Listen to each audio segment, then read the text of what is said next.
This week we're doing something we don't really do in this podcast, which is talk about Spider-Man the animated series. Welcome to That 90s Spider-Man Show. Robbie's got a gun.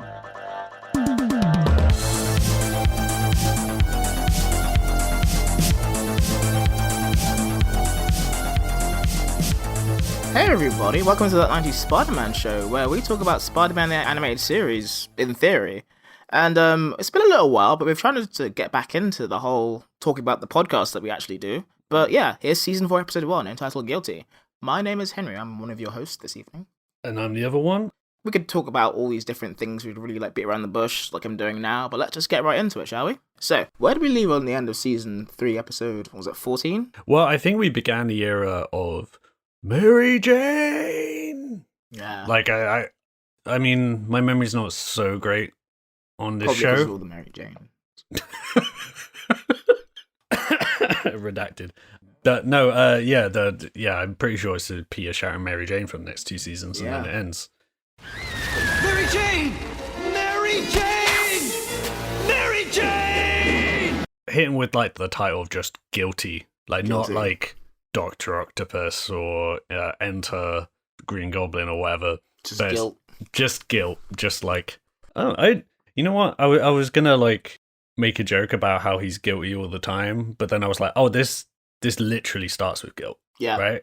Yeah, it's one of those things you think it's one thing, but it's actually another thing. Yeah, I mean, I didn't even answer your question, though. The reason that he's shouting Mary Jane and stuff is because, as we see in the flashbacks at the start of this episode, they're like, man, I just realized you're having to explain it. Green Goblin did some shit.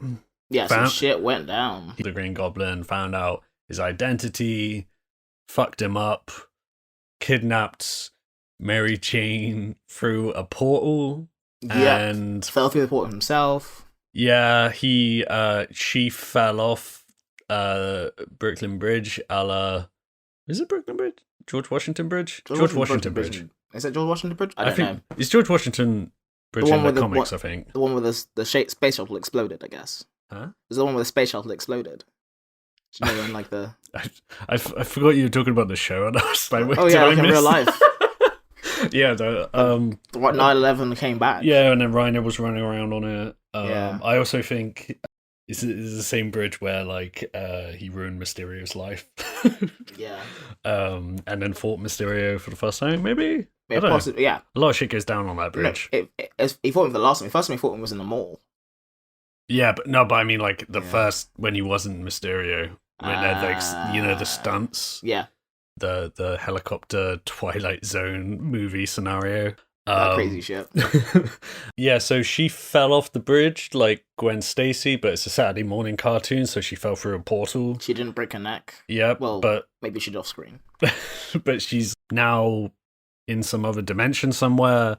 Peter doesn't know where she is, and Aunt Anna's talking shit, obviously, because she talks shit when nothing is wrong, so she's gonna talk shit when her niece just fucking disappears off the face of the earth. I just know it's your fault she's gone. I blame you, Peter Parker. She doesn't mean it, dear. Anna's delirious. I don't know why she thinks it's Peter's fault, though. Even though I think you know why she thinks it's Peter's fault. She's like a Peter racist. Right. She's just full of hate and bile. Yeah. She's Mephisto in disguise. She's Dick Cheney in disguise.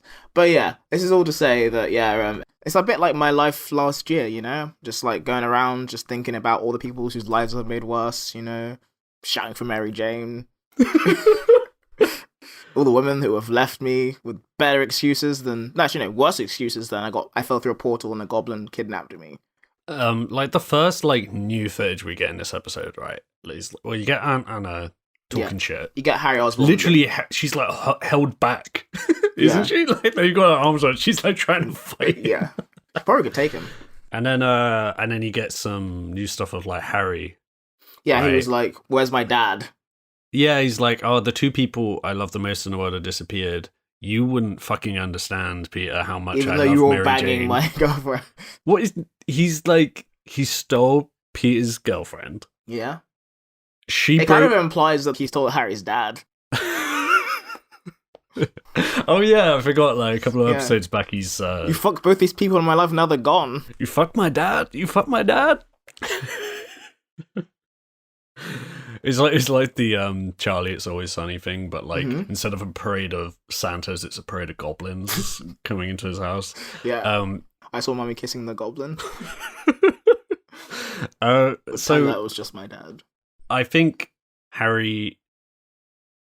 I mean, at least he's consistent in his shithousery. He's just self-delusion more than usual. Yeah, because he's like explaining to Peter how sad he is about Peter's girlfriend going missing, which Peter wouldn't understand because he only dated her, had her stolen by Harry. She broke up with Harry and then went to Peter, and then Harry felt like he was fucked over by that because he has no self-awareness.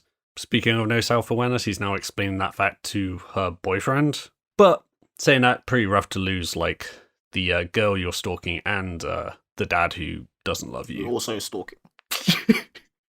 Stalking for love. Yeah.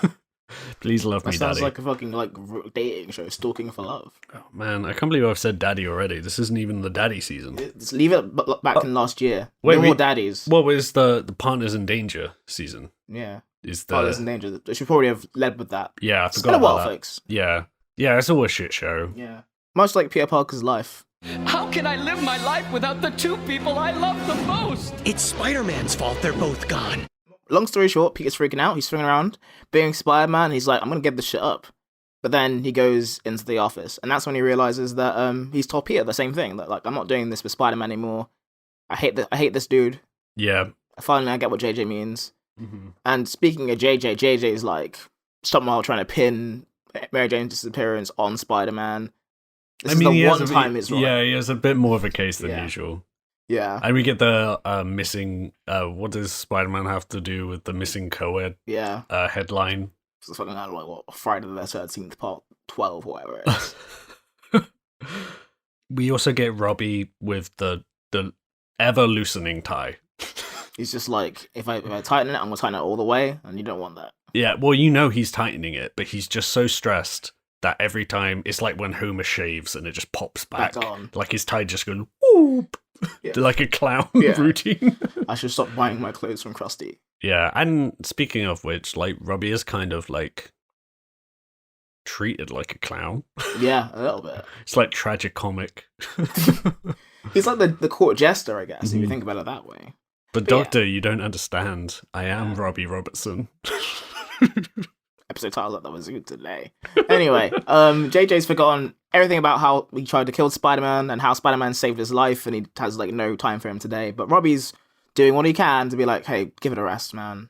He's on his bullshit so much in this episode, is JJ. JJ's like, fucking with Peter, and Peter's like, can you leave me alone, please? And Robbie defends him, and he's like, I'm going to watch a basketball game. And gets into a cab in New York, which I'm starting to think you should just never do. I think before you mention that, right, he leaves the room, like, with the worst setup, right? Because, for one thing, JJ, he mentions his family, and he's like, oh, what was he say he was going to do? Watch his son's basketball game. Right, yeah, so he's like, and he mentions Randy, but he says, my son, Randy. Yeah. And I know, like, you know, it's exposition, first episode of the season, you want to explain that relationship straight off. But on the other hand, I like to think that is because Jonah does not remember he has a son. Next time he sees him, like, how's your son Peter Parker? Oh, wait, no. Yeah, because, like, the thing with Robbie as well is, like, I think even if Jonah does know he has a son and he knows Randy, I feel like Robbie would feel the need to explain it because he's accommodating for Jonah being a piece of shit. So he's just like, just in case you don't remember name. Your colleague and probably best friend has had a son for like 16 years. Yeah. I have a son. You were his godfather. You were at the christening. And then Jonah calls him says like, you know, it's envious of you've got everything going good. And then I'm here stuck like trying to get revenge on Spider-Man for some reason. Yeah, which I have no choice in, apparently. And then Robbie's like, I'm a lucky man, what can I say? Straight into the worst luck ever. Yeah. This is the man as well who was kidnapped by a jungle man who at no point was told what happened during that. He almost died like multiple times in one night and was like, well, I'm going to go back to my life, I guess. is she? Wait! Who are you? What's going on here? Yeah, and then he was like, just like walking around the offices, and then like because of the chameleon bullshit was like dog power, like fucking like beating it up. And what is it called again? What did he say at school when everyone jumps on a big pile? Dog pile, yeah. Is it dog pile? Yeah. Oh, okay. Well, there was another word must for have it. been my school.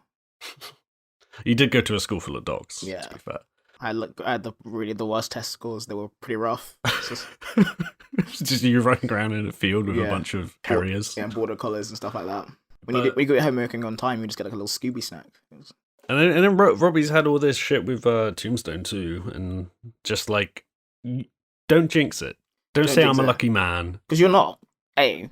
And he's just getting into this cab and getting fucking gassed. Immediately. Just like, how fucking easy is it just to be like, oh, I'm just going to kidnap people with my taxi? Do you think people do this in real life? Probably they've tried. Because they have like regulations in place for this exact reason. It's very efficient in this show because she'll do it with JJ as well. Yeah. They just like gas him in his limo. While there's like a sinister looking driver who's just like really into it. Yeah. American made cars, so for some reason they just have like little like gas nozzles. Yeah, it wasn't on purpose. It was like, oh shit, I didn't mean to do that. We really shouldn't have fed the exhaust into the passenger seat. Limo service, sponsored by Pontiac. Anyway, yeah, so Robbie gets knocked out and he comes to in the middle of a heist. And everyone's calling him masterminds. And I kind of had the thought, like, do you think this is what OJ tells people happened to him? Yeah. Yeah, just like some guy in a taxi gassed me and then I was robbing my own merchandise. Please believe me. Like the last time when I was definitely innocent. Yeah, I mean, if the glove fits. It does fit on this occasion. But yeah, luckily for Robbie, Spider-Man's on the scene, having brought his camera to keep the lights on, you know? Mm-hmm. And then, like, there's some shit that goes off, like, Robbie's gun. He's holding a laser gun, I should clarify. Yeah. And this time it's a laser gun, because before we have seen Robbie... I should have said Robbie's got a gun again. Yeah. But last time it was, like, a revolver to take down Tombstone, and now it's a laser. A laser that he's very confused why he's holding. And he's, like, wearing a mask, and he's, like, on the docks, like, with the police... already there. Everyone's like, hey, Mastermind, you gotta do something next. And he's like, what the fuck is going on? It's some incredible gaslighting. Yeah, I mean, it shouldn't be funny, but it's just incredibly funny. It's just really funny. And I think mainly it's just because I keep thinking about the Craven episode still. I kept thinking about O.J. Simpson. That's what made it funny. Yeah, the funniest story ever told. Yeah. The second time, he almost got away with a crime. Anyway, Spider-Man gets shot by Robbie Robertson. He falls into the sea. It's really funny. Mm-hmm. But he doesn't, like... It just, like, goes off in his hand. Yeah. Like the gun. It just explodes in his hand, and, like, Spider-Man falls into the sea. He comes out of the sea, like, shakes himself off, subdues the criminals, and he's like, let me see who this is under this mask. And it's like, Robbie Robertson? Yeah. And we already knew that, but Spider-Man didn't. That's one thing we can agree on, Jonah. I am a lucky man. And we go straight to a sham trial, much like the O.J. Simpson trial. You know? Like, maybe after this, Robbie Robertson can write a book about, like, if I did it. Imagine if you were OJ, right? Yeah. And we don't know anything about his, like, current life beyond what he occasionally puts on Twitter, I guess. It's amazing he's allowed to do that. Allowed to have a Twitter account. Yeah. I mean, I feel like there's worse people on Twitter somehow. Imagine if he's just settling down for an evening and putting everything out of his mind, and he thinks, oh, I remember when my kids used to watch that old Spider-Man show, and he starts listening to this podcast, and he's like, oh, okay, catch up with their most recent episode, and then they just start shit-talking him. So you should watch out in case, like, a Ford Bronco comes outside. Yeah, he still uses that car, because he's like, this is the OJ mobile now. Yeah. But yeah, I mean, there's no escape. And also, if you're someone who maybe has been listening to some, like, true crime podcast about OJ, and you're like, wow, I just need to detox a little bit. Wait, why is this Spider-Man the animated series talking about OJ Simpson? Because it's New York in the 90s. Yeah. The notorious city that O.J. Simpson wasn't in. Anyway, yeah, so straight to this O.J. Simpson style, like, sham trial. You know, it's like, it kind of reminds you of the episode of The Simpsons where Bart joins the mob. Basically, like, all of his accomplices are throwing him under the bus. They're all like, exactly. He's the master for doing this.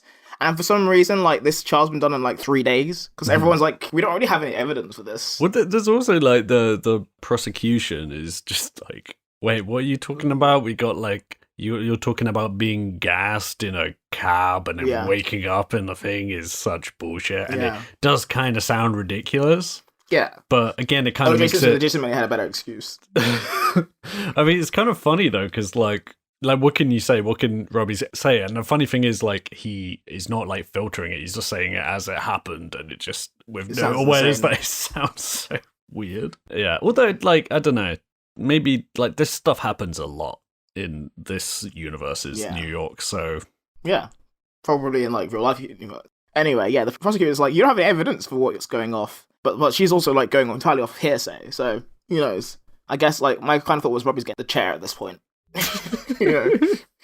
For shooting Spider-Man. Yeah. And then Peter somehow blaming himself for getting Robbie into trouble. And then it's like the whole thing of, like, Robbie's guilty, and we'll decide what to do with him later.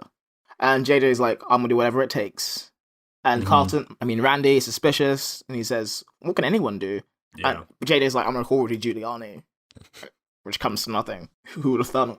But yeah, let's cut to the Daily Bugle, where Peter, alongside journalist Ned Leeds... Yeah, first appearance. They both stand awkwardly next to each other, not saying anything to each other, much like actually kind of happens in the comics for a while, because it's kind of awkward when Ned Leeds starts dating his ex. Yeah. Do you think that's what happened, like, as she was going to the portal, like, Ned Leeds, like, made a move? What, on Mary Jane? Yeah. What, he swooped in, like, mid-fall? Yeah. Hey, I'm gonna go say, okay, cool, see you next... Oh. He just comes in and starts, like, ranting next to Harry. Like, you don't understand how sad I am about Mary Jane. And Peter's like, who are you? we went 1/16th of a date. But yeah, no, Leeds straight away is like, yeah, like, maybe Robbie and Spider-Man working together. But JJ's like, no, I wouldn't know. No, but Spider-Man is a part of this conspiracy, you're obviously. Halfway there. Good work, Leeds. You got the insanity right, but you were just a few degrees off. It's got to be something else that doesn't make sense. Yeah, this makes a little bit too much sense. Spider-Man led this dock heist. Yeah, somehow. And the person he chose as the patsy is, like, the only one at the Bugle who gives a shit about him. Yeah, that's not something he would do. Did you ever think that maybe Robbie was working with Spider-Man and Spidey betrayed him? That Robbie could be guilty? No, Leeds. So Robbie's family are now visiting him in prison. Mm-hmm. You know, and it's like, he's just like, hey guys, I'm doing fine. I found this white boy to, like, narrate the life of while I'm in here, you know? And yeah, he tells them not to blame Spider-Man for what went down. Mm-hmm. And then we cut to Peter Parker, who's developing the negatives from the heist, which, again, were not part of the trial that just happened. Yeah, but I do kind of like this angle of it, right? Yeah. Like, bringing the photography into that, because they do that sometimes in the comics, you know, where it's like Peter is like a photojournalist rather than just like a photographer, because he gets, like, you know, sick of just taking photos of Spider-Man. But it's also like another resource, right? Like, you can use the Bugle, and they haven't obviously the Bugle was in the Raimi movies a lot, and, like, referencing the others and JJ's and the new ones, but, like, I think there's something about the Bugle being a place, and where all these characters come, they meet. That's where Spider-Man finds out about a lot of shit going on, and also, if he needs information, he can go into their files, he can talk to Robbie, he can talk to other journalists, he can go out and get his own stuff and use it like he is here. I think it's, like, a cool idea, and I think it makes sense as well that this show, like, goes back to it so often. Yeah, absolutely. And it's the first time it's been used really in, like, context and, like, actually been useful. But and we got Glory Grant, right, who I believe hasn't shown up since the Chameleon episode. I thought it was Betty Brant for a long time, and I was like, it's basically Betty Brant is not in this show. No, right? I guess not. No. I think Glory Grant. It sounds a lot like Betty Brant, that I'm like, they just re-swapped it. For Glory Grant was introduced in the comics not working at the Bugle, and then at a certain point, like, she applies for a job there, and because I think she's actually Peter's roommate. Right. Not roommate, like, neighbor. Right. They just meet because of that. But she kind of takes the Betty Brant role, but Betty Brant moves on and becomes a journalist. I was just thinking they need, like, someone whose name rhymes with Betty Brant to get the job. So she beat out, like, Timothy Oliphant and Adam Ant for the role. Adam Ant. Yeah. Yeah. But yeah, no, she beat out some tough competition for Daily Bugle receptionist. And Zant from Twilight Princess. Yeah. Be something. I was trying to think of someone with the surname that rhymed with Ant, and the closest I could get is a fictional penultimate boss in a Zelda game. I took the 2 good ones, actually, so it's fine. Robbie's been set up, and whoever's behind it is a master of deception. Yes. Peter's got, like, the evidence to say, like, oh yeah, like, Robbie's been set up. The gun's not gone off with his trigger, it's just kind of just gone off. And it's like, oh yeah, the LAPD are bad at their jobs as the NYPD, clearly. And Peter's like, I wonder what kind of criminal mastermind would do this. And we cut to Crime Central, obviously. Yeah, back to Kingpin. Taking time off from stalking Vanessa's new boyfriend. Yeah, but he is still, like, hacking. Yeah. He does more hacking in the show than I remember. Yeah. Which involves a lot of tapping on keyboards and then just stuff happening. Yeah, but he's very good at it. We've also got, like, in the background, as usual, the new Smithers to his Burns is Herbert Langdon. Herbert Landon, voiced by David Warner, who actually passed away recently. Oh, shit. R.I.P., man. Yeah, so, yeah, R.I.P. He was I really enjoy him as an actor. He kind of... And I like the fact that he's in all kinds of weird shit. You know, he's in, like, fucking... What was that movie? Wax Works? Or... House of Wax? No. The Wax Works Museum, I think, or something like that. He was in some goofy movie where wax sculptures were like portals to other dimensions.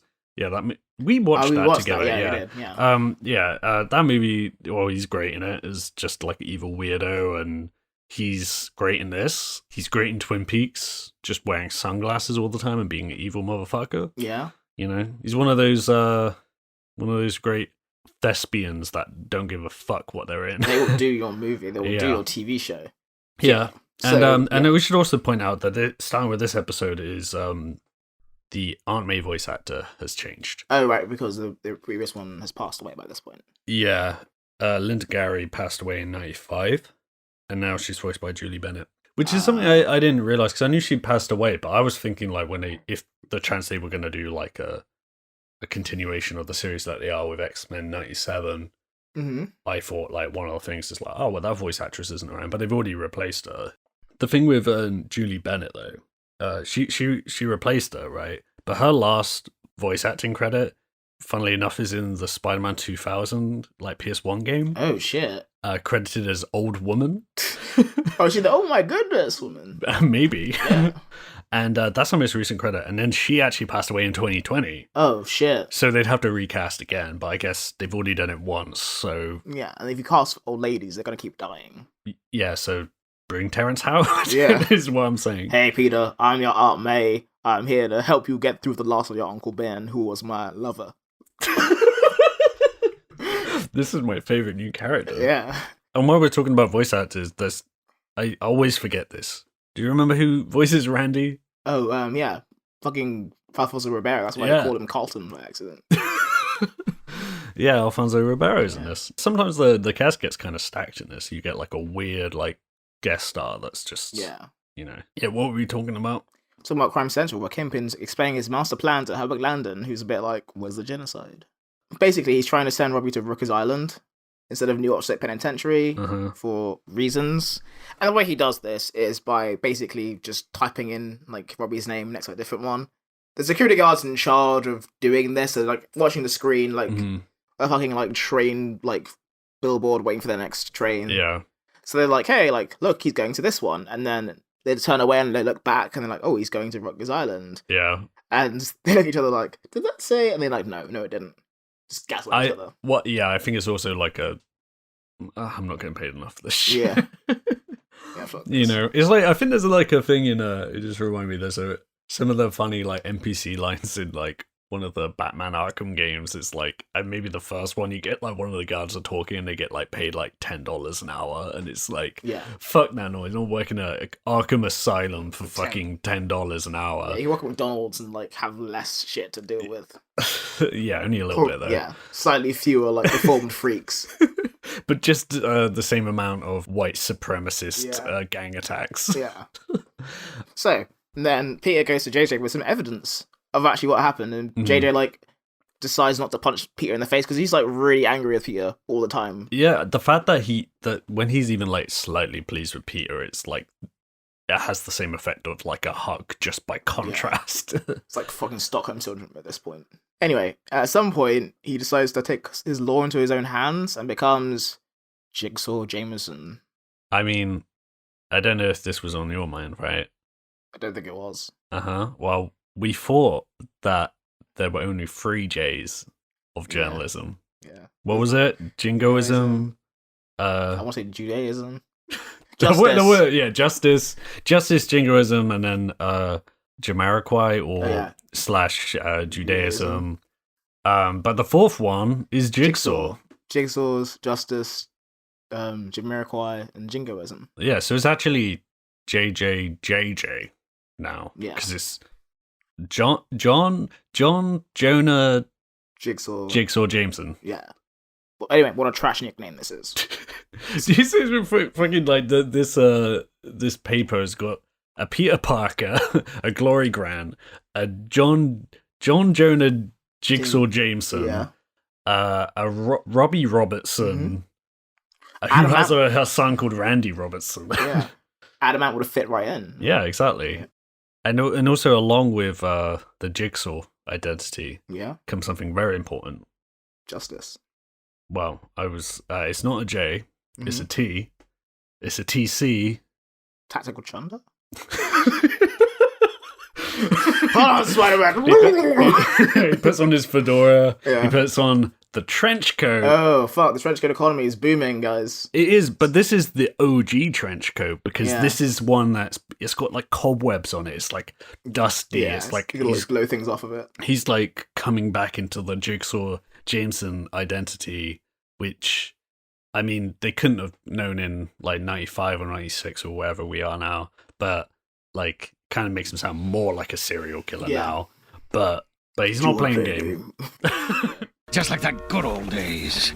Jigsaw Jameson is back. He's gonna get to the bottom of this puzzle. Jigsaw Jameson? Yeah, so Jigsaw Jameson, he's got the trench coat on, and I feel like all the other trench coats have been like brown, and this one's grey.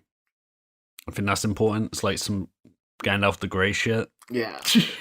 Peter decides to keep an eye on him as Spider-Man to be like, what could possibly go wrong? And JJ steps out of the Bugle into exactly the same taxi. Yeah. It's entirely the same taxi. It cannot be this easy to impersonate a taxi in New York. Yeah, these streets are empty. It's just one taxi going around the block. It's fucking glorious. So yeah, JJ doesn't get gas this time. He just goes on like a fucking rampage. Is his first stop the bar? No, the first stop is a beat cop who's like, hey, it's Jigsaw Jameson, that journalist that I know. Yeah, who kind of serves to like make Jameson. This whole episode is like, at first it's like, okay, come on, like Jigsaw Jameson, he's not like some badass. And by the end of the episode, I'm like, yeah, fuck yeah, Jigsaw Jameson. He's got that Punisher. He's got slick moves, you know, for an old fella. Yeah. And he's got the style too. It's like if he was in Smash or some kind of fighting game, it would be in his alt costume. Yeah. And you have like two like JJs at the same time. One of them changes into Jigsaw Jameson. Yeah, it's like that, and then like the third one is like he loses like his hair and he becomes like the Alex Jones like No Way Home JK. That'd be beautiful. I wouldn't play that game though. So yeah, he finds a beat cop who's like, "Hey, it's that guy from 20 years ago who wants more like information from me." He's like, "Hey, go find Joey Nails, that old informant of yours." Jimmy Nails. It's Jimmy Nails. Mm-hmm. So because the restaurant's called Baby Joe's, so I'm like, maybe that's his. You know what? This is the first time I decided to write stuff by hand, which I thought would be more organized. I don't know why you would think that. No, it's like a complete nightmare. It looks like I wrote Jimmy Mills. Oh, that might be the cop. Yeah. I think the cop is called Jimmy Mills and he points him to Joey Nails. Someone had to get home quick after work. And also, like, was it Joey Nails, who has a bar. Or a restaurant bar thing. Called Baby Joe's. Yes. Did you look at that fucking neon sign? I couldn't. I was blinded by it. This sign, right? Baby Joe's, right? Yeah. Like, you could see it's almost like a gangster name, you know, where it's kind of like you're put off hand by the fact it sounds kind of nice and friendly, but it's not, you know, sort of thing. Yeah. Like a kind of nickname for a criminal or a cool bar. But it says Baby Joe's, and then the thing that's flashing on the neon sign is like a woman pushing a pram. I don't know what. He's really leaning on the baby thing. Is it running around with a diaper on some days or something? Well, I'm just wondering, like, is it a MILF club?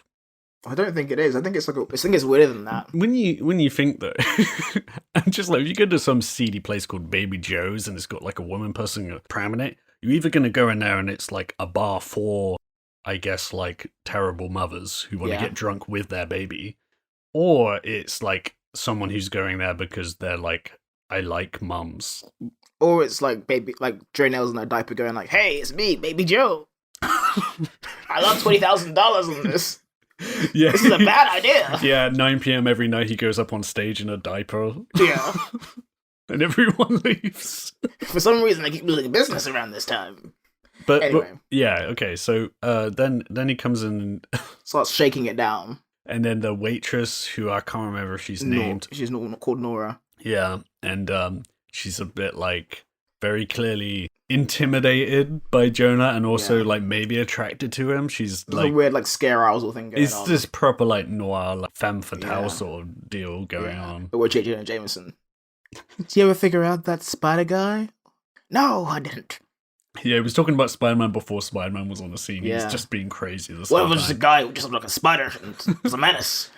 I'm gonna go now. Do you think she ever wanted to be the last piece of the puzzle?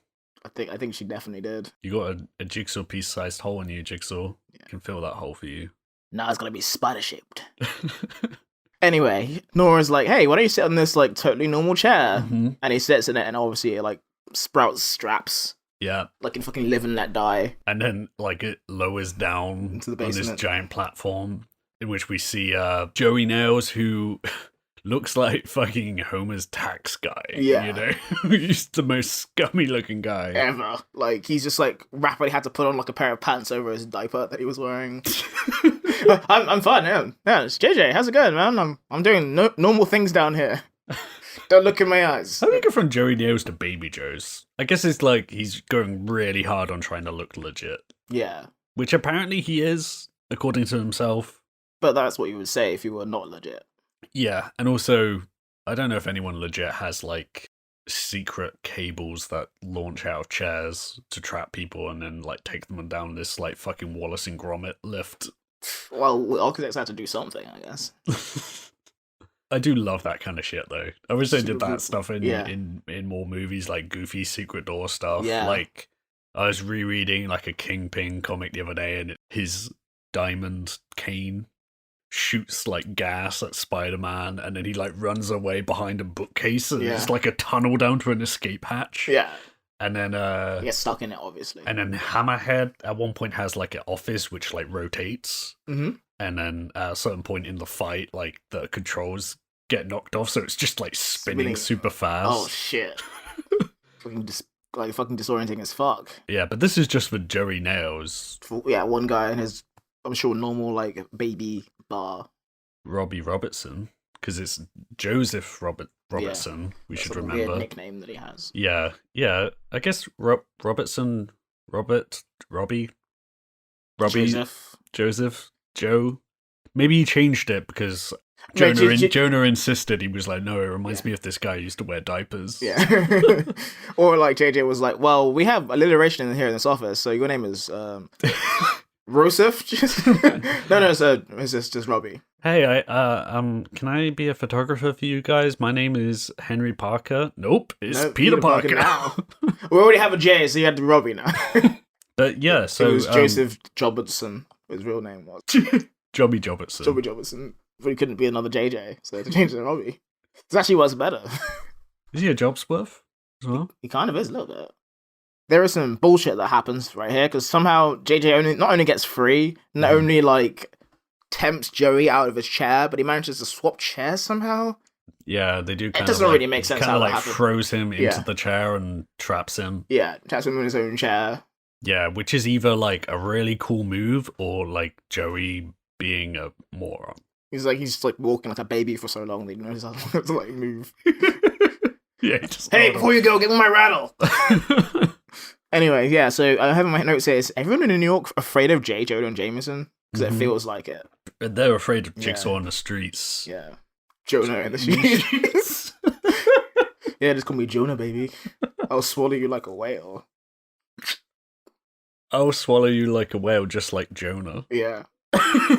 Actually, no. I'll get swallowed. Like, Oh no, maybe. So you're saying he's got like one of those the fetish where people want to be like eaten by a giant oh worm. yeah, Vorphilia or whatever it's called. Yeah. No, I think that's what Jonah's into. But That's what Baby Joe's probably into.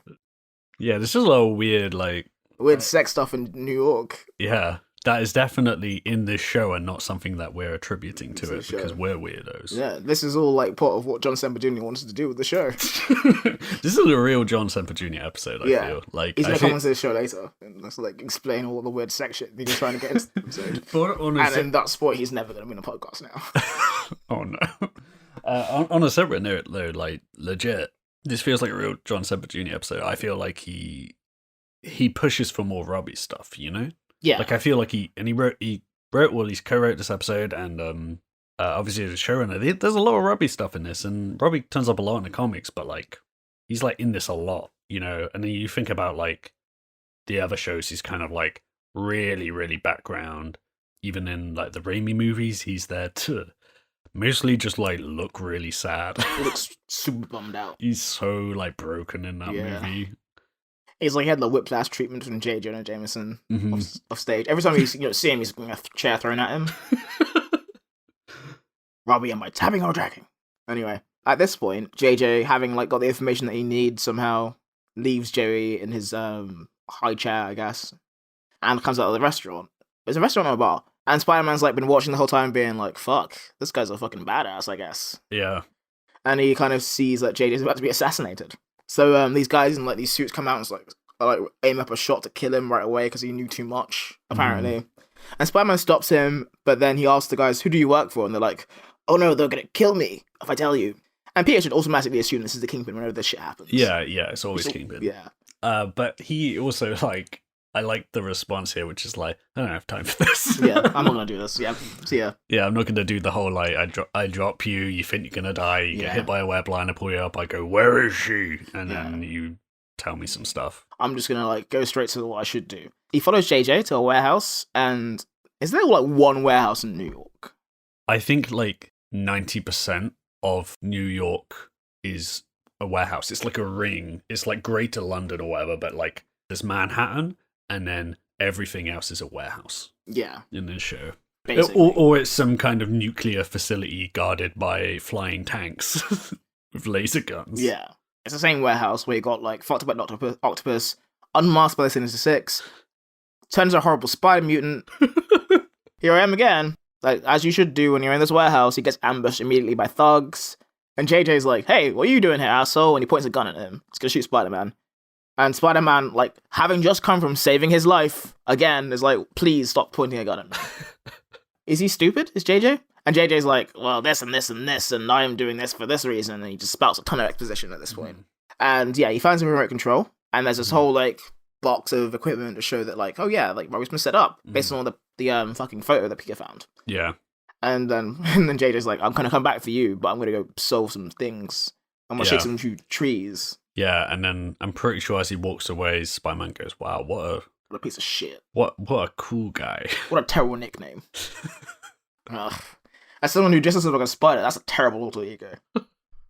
Anyway, yeah, like he's like, "I'm gonna give you the thrashing of a lifetime when I get back, yeah, Spider-Man." And Spider-Man's like, "I'm gonna just hang out." Yeah, and this is what happens, right? This is another. I think this has also happened multiple times where like the warehouse has a secret compartment at the bottom in which they can use to escape a fire. Yeah. Which is also this episode caused by an explosion caused by kicking a bomb. Yeah. Which I feel like has happened like 5 times now. It's been way too many like times. Someone like a guard just like falls over and like knocks a bomb into blowing up a whole warehouse. The animation's really cool here as well. Yeah. Like I love it whenever they do like shit on fire and everything kind of gets like glows like orange. It looks really cool. Looks very cool. Spider-Man kind of figures out finally that it's Kingpin, and he goes to like hack into one of his computers.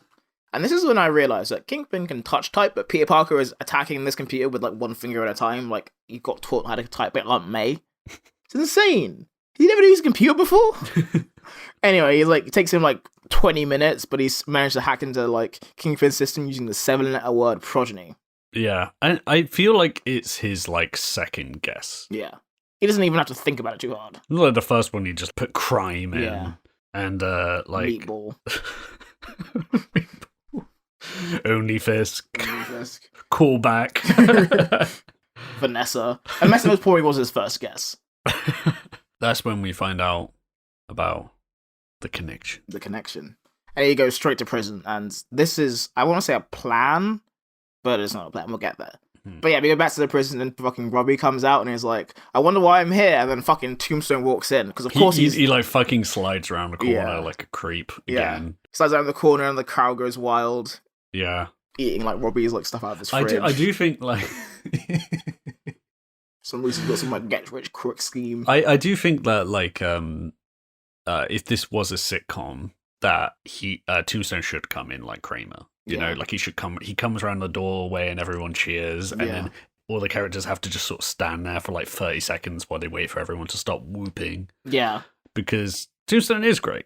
He's fucking great. And this is also He shouldn't be great, because it's kind of a dumb idea. He's kind of like the power set isn't particularly interesting, but like... It's like Hammerhead with more attitude. He's here to be a piece of shit again. He's like doing some like elaborate petty revenge on Robbie. And like I guess claiming him as his prison bride at this point. And it turns out right, because who's pulling the strings to is help? The incarcerated Richard Fisk. Yeah. Hence the term progeny. Yeah, and you know what I wrote down at this point? Yeah. I wrote, fuck you, do I have to do a Richard Fisk episode? You may have to. It's actually, for anyone who's interested in joining our Patreon and getting some bonus episodes, one of the goals we have is like at a certain level of subscribers. I said I'd do a Richard Fisk Weird Lore episode. Some of you might know him as like, you know, he's the son of Kingpin, and he was a villain called the Rose secretly for a while. Yeah. But it's way fucking more bonkers than that. Of course it is. And it upset, whenever I see him, PTSD triggers, you know, I'm just like, oh god, those fucking like obscure Web of Spider-Man comics from like the late 80s or the 90s or wherever the fuck it was. It's some bullshit. Yeah. Hello, Robbie. How are you? What? Richard Fisk? Now it's time for Richard Fisk doing some shit. Tombstone is about to, I don't know, claim Robbie Robertson. And Spider-Man's about to, like, save everybody. With, I'm gonna call it a plan, but it's heavily air quoted, because this is not a plan. So he shows up at the prison, and he doesn't, like, even, like, because usually when, like, you play the Spider-Man games at this point, I'm assuming, guys, you can, like, stealth around a little bit, and Spider-Man just does the thing where you just jump in the middle of, like, this fucking warehouse and punch the first guy you see. Yeah. And just punches his way through a prison. Yeah. Also, thing I wrote down, you know the whole thing about Spider-Man not punching in this show? Oh, he kicks the shit out of people. He does some kicks. Some John Van Damme kicks. I feel like there's way less throwing and webbing and stuff, but only for cops. Yeah. I'm like, is this 90s Saturday morning cartoon ACAB? Yeah, of course it is. It's 1994. Like, add it to my Spider-Man ACAB folder on my laptop, which is actually exists. Folder that you have. Yeah, I have a lot of ones. There's one where he punches a cop in the dick. Oh yeah, there's a lot of just like them asking him questions and him being like, "Fuck you, bye." Yes, squeal it, pig. Spider-Man like just beat the shit out of everyone in prison, and the only reason this works is because no one could see it coming because it's a stupid plan. Oh, we're just gonna fight everybody here. We didn't actually plan for this. But what he knows, right, is that they've moved. I guess he knows that they've moved Robbie into the same place as Tombstone / Richard Fisk. That's all he knows. That's all he knows. He's just gonna like punch his way until he gets answers. And he's like, that sounds bad. It's a terrible idea. I mean, maybe like Tombstone's just gonna like taunt him. You know, maybe he's just in another cell going, "Hey, Robbie, you suck." And then Spider-Man's gonna like punch his way into the prison to, "Hey, shut up." Hey, shut up. Okay, don't hurt my Robbie. I'm under arrest? I guess that makes sense. But yeah, no, so he shows up at the prison, everyone's going crazy, and then like a Kingpin like operative like, hey guys, the thing that we thought would happen happened. So get in this helicopter. But Spider-Man again is just like, I do this all the time, he just webs onto it, he saves Robbie and I guess Tombstone, and the fucking helicopter blows up. Yeah. And there's no way this should have worked, and Spider-Man is definitely like fucking terrorist number one in 1994. And he like web parachutes down, right? That's some bullshit. That should not work. Yeah. Well, he's surprised it worked. Yeah. Despite the fact he's done this in the show before. Yeah. He's done stupider shit with. But I think he has to say that every time because he's like maybe he doesn't want people to know Yeah. that he's planned and he knows how to do this. He's Yeah. like, oh, that thing I just randomly tried worked. Yeah. Do you remember that time I disappeared for 2 weeks? This is what I was doing. I'm sorry about the time you got like shot, but I had to figure out how to use it as a parachute. If Peter Parker says, like, remember that time I disappeared for 2 weeks, the answer is always, what time? What time? Oh, I didn't realize you were back. Was it the time you were kidnapped by a giant spider? Or the time that you were like, what was it? He just like blamed it on Spider-Man. He was like, oh, I got distracted like chasing Spider-Man. this vigilante around. Who stays in New York, but somehow I got lost. Yeah. Got stuck in the sewers for a bit, the lizard came along. There's like photos of him leaving Baby Joe's. Yeah. Diaper's not mine, okay? They're like showing it on the screen in court and he's like, hey, I'm not even on trial. We know. Like, you make Robertson get into a diaper. If the diaper doesn't fit, he must have quit. Anyway, that's probably the last O.J. Simpson joke I got. Unbelievable! It worked! Robbie Robertson like gets acquitted because they actually decided to do some evidence. Like, I'm amazed this trial actually went through. Yeah, JJ goes up with all the... I mean, he has all this, like, evidence or whatever, but, I mean, at the end of the day, like, Peter's photo did the job. Yeah, it's You know? the only evidence they really needed. And also, as he's showing it, they cut to the, I was going to say audience. What do you call them in the... The jury? No, like, the people who were just, like... Oh, that is the audience. The audience, like, People just it just watching it feels weird. It's like it's entertainment, but I guess it is. It kind of is. And they cut back, and JJ is also in the audience. Yeah. And then they cut back, and he's on the stand again. Just teleported that shit over. Yeah, he said his name was Jigsaw, we had to let him in. It was Judge Jigsaw Jameson. Oh, there is a Jigsaw Yeah. Jameson that's a separate person. Identity, yeah. Like a JJ clone. Yeah. Like, Just, like, hiding in, like, that's a my fucking fan cellar. theory, you know? Like the prestige kind of thing. Like, you know, at the moment, there's, like, Silent Hill fans who are, like, arguing with, like, the creators of Silent Hill 2 on Twitter about what their game is about. I can because of their definitively fan say I theory. didn't know that. Yeah, but they're like, but this conflicts with this fan theory thing, and then it's like, oh, that fan theory? Well, I guess that fan theory is bullshit. Yeah, but my bullshit fan theory is that JJ has a clone called Jigsaw Jameson, and he's like the Arnie in Twins to regular JJ's Danny DeVito. Yes, and that's how we begin the JJ clone saga. Brother, why did you not let me out of here? I've been in this cellar for 2 years. I want to go serve murders in New York. I was a test tube baby, that's why I talk like this. I learned how to speak from Baby Joe in his diaper. Give me another diaper, I'm running out of diapers. Anyway, so Robbie gets a party for escaping jail, and Peter's there, and he's like, hey, Peter, tell Spider-Man, because he definitely fucking knows at this point. So tell Spider-Man, wink, wink, that he's a really good hero, wink, wink. Yeah, and he should carry on being a Spider-Man. No matter what the prison system says. Yeah, and no matter how many redheads go missing. Yeah, no many women go missing. How many, like, fucking prison guards get kicked? Yeah. I don't know what that was, I'm assuming it's for a good reason. So Spider-Man swings off, like, going like, hey, maybe I won't kill myself today. And the episode ends. Yeah. But yeah, no, that's season 4, episode 1, titled Guilty. I mean, like, it's been a bit of like almost like a After the Little Mayor's show where you have like Turning Point, which is probably the best episode of the series so far, to come to this, and it's like, it's pretty good. But it doesn't, you haven't got an idea of like what's coming next, which is kind of interesting. Yeah. This is an episode, I mean, aside from the Mary Jane stuff towards the beginning, it could have been anywhere in the show, really, right? Yeah. Because, well, I guess Tombstone and Richard Fisk would have had to be introduced. That's kind of it. Yeah. So it's interesting as a first episode of a season, because they've kind of gone hard on the first episodes before, right? Oh yeah, they go very hard. Season 1 was Lizard, Season 2 it was Insidious 6. Two-parter.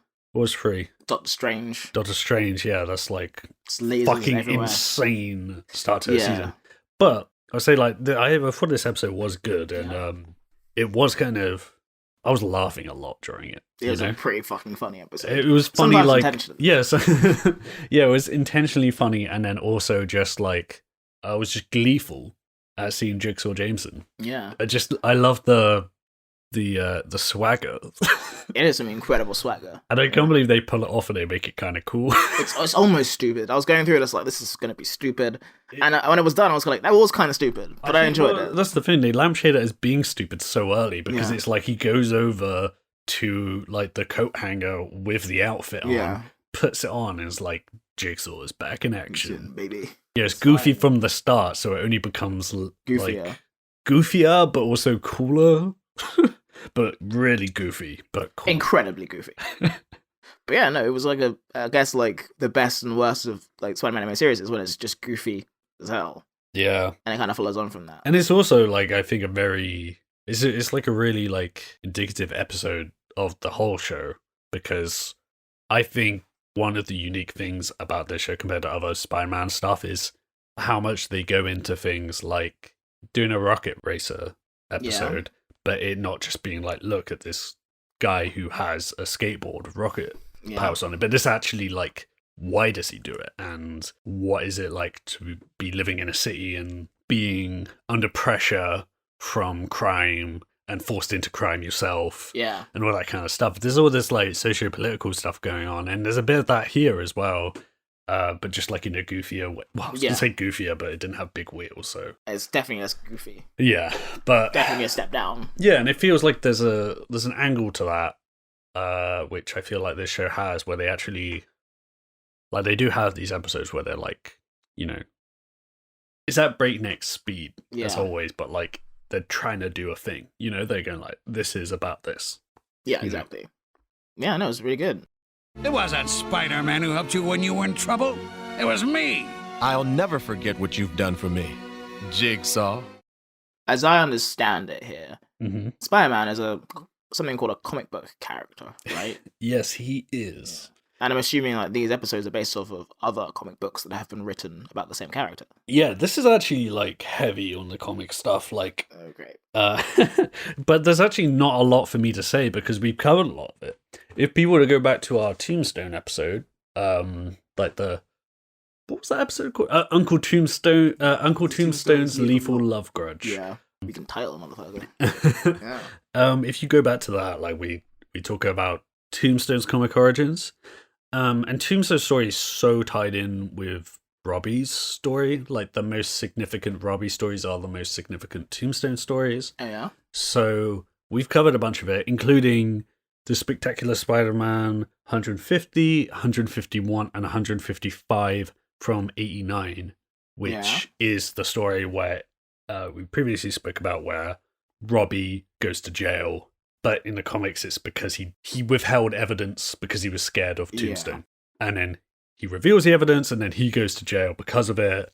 And then he ends up in jail with Tombstone. But there's no hacking Kingpin. There's just, they go to the same prison because that's the prison they both go to. And Tombstone pulls strings inside to get them next to each other. Oh, and then they also go up in a helicopter to escape. And Spider-Man does break into the prison again, and they do fall out of a helicopter, but they fall into a Amish village and live there for a little bit. Seriously? Yeah. Like just Robbie and Tombstone just living out their Amish dreams together. I love that you forget stuff about this podcast because it means this is so much. It really is. Yeah. So they fall into an Amish village and then like. They're both kind of fucked up, and then Tombstone is kind of like blackmailing Robbie, like, basically, I'm going to murder everyone unless you like live out this Amish cosplay with me. Yeah. And then he gets stabbed in the chest with a pitchfork. Is that Tombstone or Robbie? Tombstone. Oh. The fucking Robbie stabs the shit out of him. Jesus. And he doesn't have unbreakable skin at that point in the comics, so... He just gets stabbed? Yeah, but he's fine. Does he get his own tombstone? No. He just sort of wanders off and then comes back like 10 issues later. Thanks for the pitchfork. Pitchfork review. The other comic thing here, right, is Spectacular Spider-Man 80 in 1983. A special issue called The Spectacular Jameson. Oh, no. And it's this exact thing of... I don't think he's called Jigsaw Jameson is the funny thing. Oh, they found a better name for it because they're a team of writers. They didn't have a name. It's just JJ. But his whole thing is like, he's used to be a reporter. He hasn't for a while, and he's like editor-in-chief, CEO kind of guy. Yeah. And he's talking to his girlfriend, Martha, who... Why did you say that name? Huh? Why did you say that name? There are multiple Marthas in this show, right? Yeah. There's a Martha Connors, isn't she? I think that's Martha, yeah. Yeah. So, like, I guess, like, when Spider-Man goes to save Martha, he's got his hands full. And oh, God. You know when you're about to say something and then you're just like, why? Why was I about to say it? I was about to call Martha Connors a MILF and say that she goes to Baby Joe's as well for the MILF show. That's what you think she's married to a lizard. Well, the thing is, like, my reasoning for that is because if people go back and listen to our dumb YouTube comments thing, there was a comment where someone called her a MILF on YouTube. And some people are really horny watching the show for something. Yeah, and I just want to point that out. It's not me. She's not a MILF to me. She's a cartoon character. I'm glad you clarified. Just to be clear. Just to be clear, we're not jerking off to anything on this cartoon. I don't want to protest too much. Yeah. Yeah, so, Martha's like, it's a proper ego thing, because she says one thing, and then he's like, wait, you don't think I can be a reporter? And then she's like, nope, did not say that at all. And he's like, I'll prove to you. And then he goes off, and he picks a case. He's like, what's a case that no one can solve? And they're like, corruption at the docks. Yeah. And he's like, okay, cool. And then he goes out. And then the whole issue is like narrated like a noir thing of him going around, like doing the thing kind of stuff he does in this episode, but more grounded with less like elevator chairs. And it's disappointing that it's the inferior version. Yeah, and he's basically going around, and like the fun thing is like in the background, in the shadows of the whole issue, you see Spider-Man is like in the top of a panel. Yeah. With no dialogue or thought balloons or anything. And I love the way he looks, because certain artists, when they draw him in being stealthy, it's like you only see the red of the costume. That's pretty cool. And he's like crawling around on the ceiling and stuff and following JJ, and like every time JJ's like, oh, and I must be faster than I thought because I outran them, and it's like Spider-Man's like fighting them. Yeah. And right at the end of the issue, it's like some Hong Kong Fooey shit. It ends with like fucking JJ like jumping off a boat to like run away from gunfire and stuff. And he goes through all of that, and the police come, and then the police are like, yeah, it was really easy. Who softened these people up? And then JJ's like, oh fuck. And then he's like dropped the file, and like Spider-Man like lowers it on a web, and then JJ is like, oh, he must have been laughing at me the whole time. And Spider-Man's like, yeah, I was. And JJ then writes, and he's like, because I'm a journalist and I tell the truth, I've got to say Spider-Man was involved, and it wouldn't have happened without him. And he's tapping on the typewriter, and he finishes the story, and he leaves the office, and then Spider-Man takes that last page and throws it away, which I thought was a nice touch of like, he's not what JJ thinks. He actually doesn't want the credit. Yeah.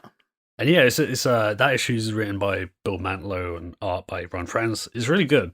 I recommend people read that. Oh yeah, sure. As far as like comic origins, we can also talk a little bit about Robbie, because we've covered in the comic, right? Huh? He's also in the comic. Yeah, he is in the comics. He was I always forget this. He's a Stan Lee creation. Oh yeah. Stan Lee and John Romita in Amazing Spider-Man 52 in 1967. Mm-hmm.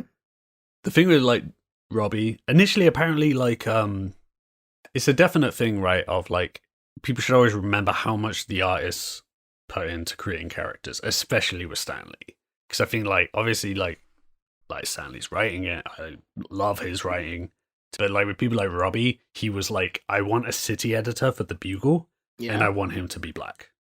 And that was the push. Oh, cool. I think it doesn't seem like a big deal because like he's in like 2 panels in that issue. But he's there. The push from Stan Lee is like, he tended to push for that kind of stuff. He is, responsible for Black Panther, even though the first Black Panther appearance is, I'm assuming, incredibly racist. Just a tad, yeah. Can't remember if he created Falcon or not, but Falcon's the first African American superhero in like mainstream comics. Okay, not counting like Blade and stuff like that. I think Blade came after actually. Oh really? I think Falcon is late 60s or something. Oh, that's cool. And Blade is like 70s. Blade is definitely 70s. Yeah, and I also like, I mean, the phrasing mainstream comics, like It doesn't mean anything. And I don't know if Blade would have counted as a superhero in his first appearance, where he was a supporting character who's a vampire hunter. You know? Yeah, then that counts. No. Stan was always like pushing for that kind of stuff, and I think it's really important to remember fucking 1967 and Robbie being introduced as a supporting character that is not stereotypical in any way. He's really fucking smart. He's really good at his job, and he's a real like lawful. I don't know, like a lawful neutral, or like lawful good. Even. Lawful good. Yeah, lawful good to a fault. You know? Yeah. Like when he goes to jail in the comics, it's partly because he just doesn't fight back in court. He pleads guilty, and he's like, even though he's like not guilty. Well, he is guilty in the comics, right? Because he withheld evidence. Oh yeah. But like he withheld evidence because he was afraid, basically being intimidated. Yeah, and then he voluntarily gave the evidence. What a fucking terrible defense attorney he has. Yeah, he like open goal. That's the thing, right? It's really interesting the way they write it. I can't remember who. Where was Johnny Cochran that day? It's just John Travolta's character instead. Oh no, he's gonna go to jail. Just any opportunity to do a John Travolta. Well, if you could, you could do the same thing. You're probably holding it back. All right, Jerry Conway and Sal Buscema did those jail issues, and the way Conway writes it, it's like very much like he wants to be punished. You know, he's like a bit of a masochist. Is that what he was doing in Baby Jones? Well, I mean, it's probably why he works for Jonah. Yeah. But he's broken, you know, and he's like, I need to go to jail. I fucked up. He's just not fighting back at all, you know, and that's they make that the story, you know, like the reason he loses partly is because he doesn't know how to defend himself. Yeah, and he has loads of people in law enforcement, in journalism that could have backed him up, and he didn't. He doesn't lean on anyone. He doesn't, because he's just like, it's proper like, it's really interesting psychologically, you know. That's why those stories are so fucking good. Robbie's general place, right, in the comics is like, obviously like the buffer for JJ. Yeah. Like he's the one who's getting Peter paid. Yeah. You know, he's the one who's throwing Peter a bone, like giving him an assignment when JJ is just going to shout him out of the office.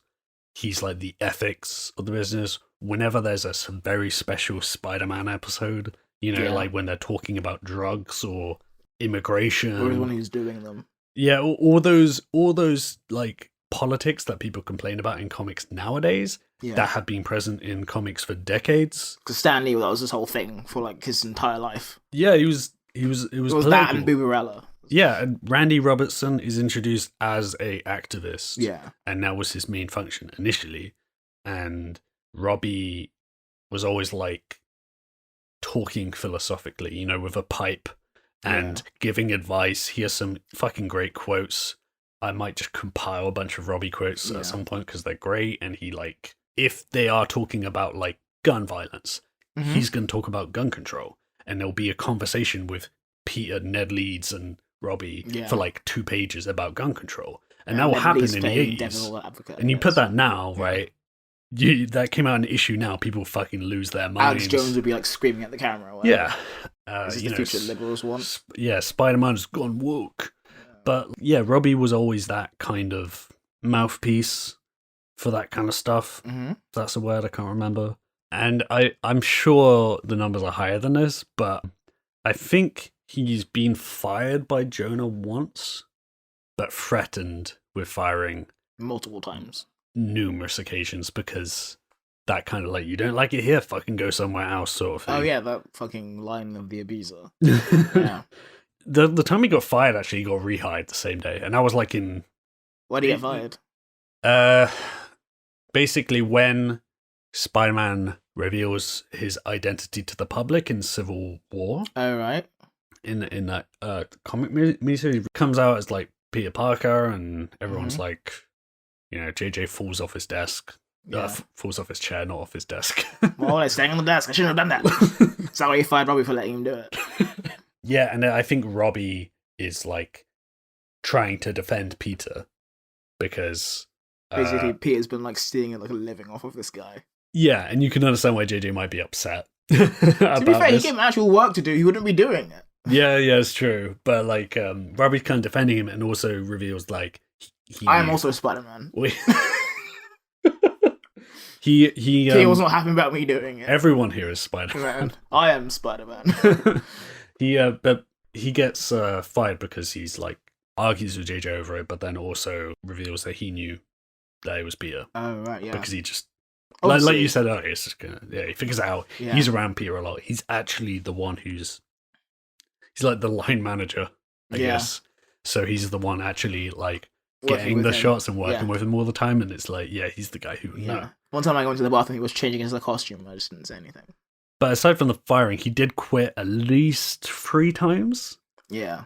Which is quite funny because all the reasons why he quit are like kind of insane. One time it's because JJ was acting like an asshole, but like super, super JJ asshole. Yeah. Because it wasn't JJ, it was the chameleon.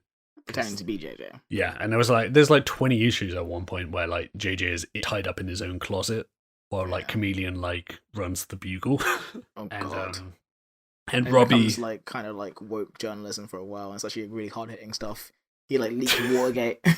No, it becomes way worse. It becomes like way more tabloid. They stop giving Peter Parker work and all this stuff, and then like Robbie quits because he's like, this is bullshit. Yeah. Another time he quit was because I don't know how to explain this in a way that doesn't sound stupid. You're talking about comic books. Assume it's gonna sound stupid. There's a guy called Jonas Harrow. Oh yeah. Who's a evil scientist. Of course. Like his entire presence in the comic is to be a weird asshole. Mm-hmm. I think he's the guy who made Hammerhead. You know, he just like created him in a lab. Well, put the plate in his head to make his head like unbreakable or whatever. Was that just the thing he had on hand? I guess. Yeah, he finds him in like an alley. So yeah, I'm gonna put a plate in your head, and Hamster's like, yeah, sure, why not? I think there's also a thing where he makes the Fly. There's a villain called the Fly, who is not the Jeff Goldblum Fly. No, he's way lamer, and doesn't turn up a lot in the comics. No. We'll talk about him one day, but and he's done a few like stupid Will-O-the-Wisp maybe. Oh great, I love that guy. Should show up more often. It's funny the show has Big Wheeler in it, but like Will-O-the-Wisp. Well, that's too stupid. Anyway, he at one point he makes like a ray that like makes people like go crazy, but he's like beaming a ray that makes people go crazy. Yeah, and he's like beaming it into JJ's office from like across the road over like a series of weeks to fuck with JJ for some reason, and he basically makes him act so erratically that Robbie quits out of fear. And then he eventually does it on the whole office, and everyone goes nuts. Which leads to the great cover of that issue is like Peter Parker like on a desk like throwing a chair, and it says the caption on it is "Peter Parker goes wild." Yeah, he shows his boobs with some beads. Yeah, he goes on a booze cruise. He goes on spring break. And then the third time is like the job becomes kind of dangerous, and his wife's like, please fucking quit, this sucks, and your boss is You're a journalist, how are you getting in this most danger all the time? Yeah, and then Cleus Cassidy, you definitely won't remember this, but we talk about it in our Carnage Comic Origins episode, but there's a point where Cleus Cassidy doesn't have the symbiote, but escapes. He's just some guy. And he paints himself red and just starts killing people. And he goes to Bugle offices, and he like almost kills Robbie's wife. And then at that point, he's like, "Yeah, fuck this," and he quits. Yeah.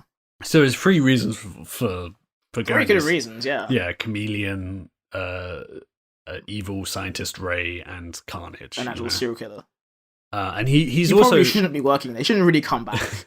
The interesting thing, he's actually fired Peter twice.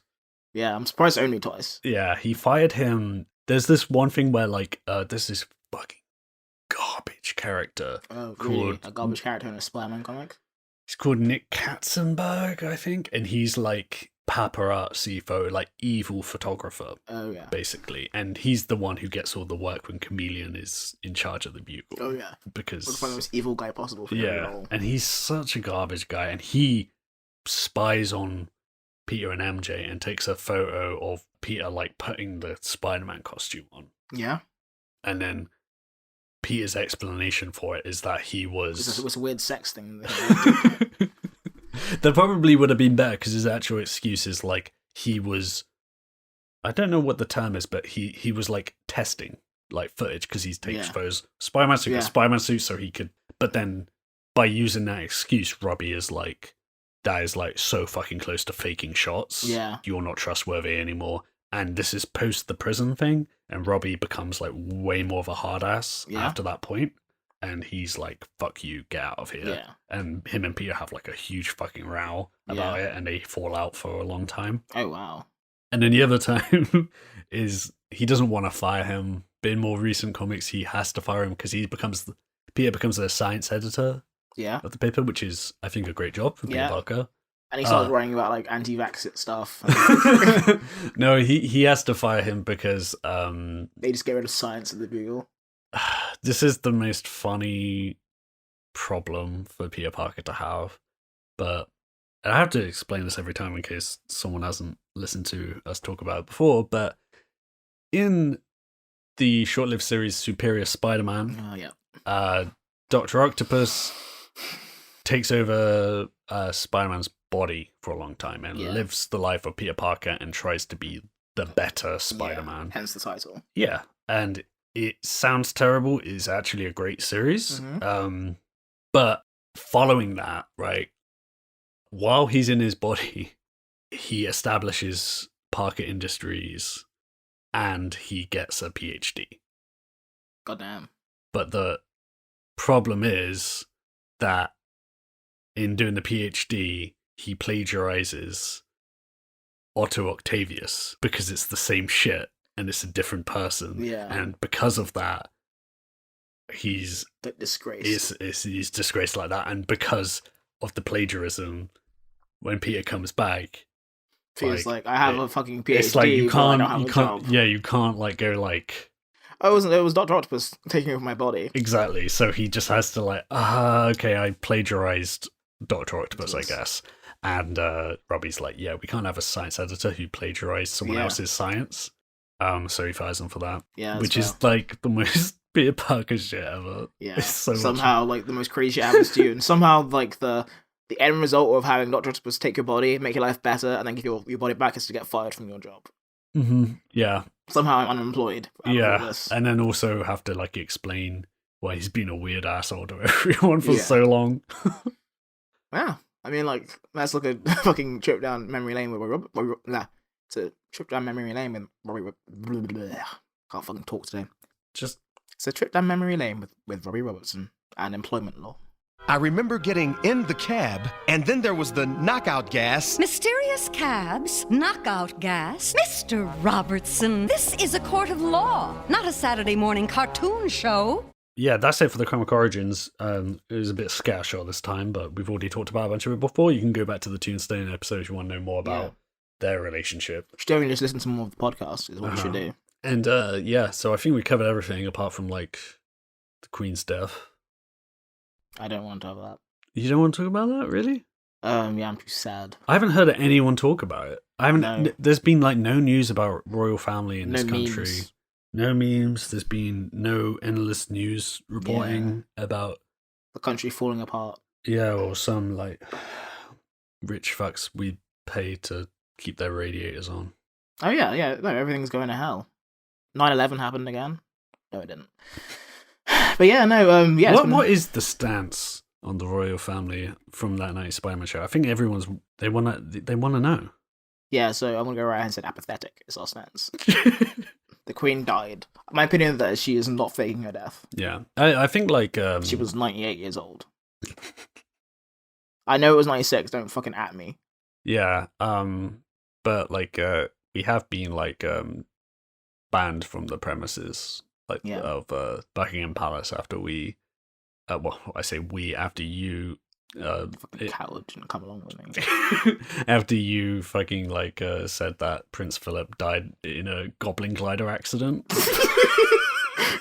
Yeah, they were not happy about that. No. Got a very angry email from now King Charles. Yeah, but just to double down, I'm pretty sure the Queen fell into a portal created by the time dilation. Yeah. Fuckery. Somehow, managed by Prince Philip. Yeah, no. It's amazing how much they took from like the fucking Spider-Man animated series for the royal family. I don't know why they did that. I guess like fucking the Queen was also based on Aunt Anna, like very very loosely, and Harry Osborn obviously is Prince Harry. Mm-hmm. You know, so yeah, I'm waiting for the next season where like Harry Osborn marries Meghan Markle. But we'll see. I'm not getting ahead of ourselves, you know? There's lots of stuff to come with the royal family and all with Spider-Man the animated series. It's been a little while since we've done the episodes as like a little like apology. We've had a lot of shit going on in our personal lives. We had some shit going on, so thanks for being patient with us. Hope you enjoyed all the other stuff we did, including Morbius for some reason. Yeah. Also, we mentioned the Patreon, but like, if you want to give us some money so that we don't actively lose money on the podcast. Well, not lose as much, at least. Yeah. Also, check out the Discord. I'll post the link in the description. We have the Radioactive Spider Hole Discord. That's a horrible name. You named it, motherfucker. Did I? Yeah, I Actually, no, wait. Well, I think I might have lost it in your way. No, Spider Hole was me. But I added the Radioactive. You added Radioactive, which I feel like makes it worse. I think it makes it better. Anyway, yeah, you can if you Spider want to Hole talk. sounds just weirdly sexual. If you use Discord and you want to talk shit about anything, but also comics and this show and share memes and stuff. And you listen to this podcast, so you must like talking shit. Yeah, and it's like Twitter, but without all the assholes. So well, two assholes, but yeah, you use them. There's a screening process. You have to click a button that says "I'm not an asshole." You're like with your like assholes. You're in like asshole like good company. Yeah, so check out that, and otherwise you can go about your lives. Yeah. Thanks for listening, and we'll see you next time.